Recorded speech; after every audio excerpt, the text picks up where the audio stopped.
today we will learn the four tasty seasons of what fruit is this, Sarah? This is? apple. Okay, very good. This is apple. That is great. So, I have a question here.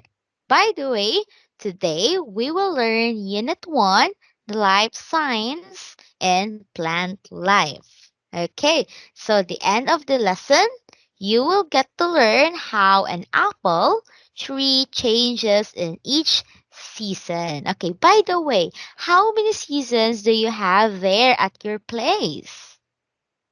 Can you Four tell, teacher? seasons. Oh, that's great. You have four seasons. Can you name those?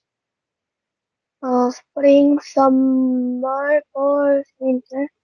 Okay, that is great. So we have spring, summer, autumn, and winter. Okay, that is great. So I have a question here.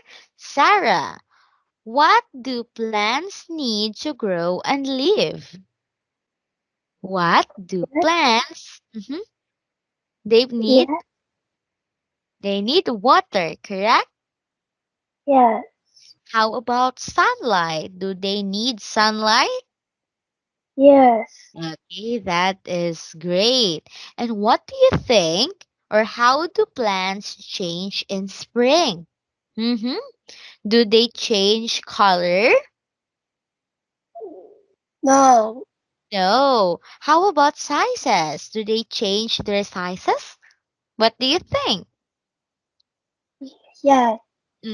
Yes, and let's get to find it out. Okay, but before that, we have here different new words.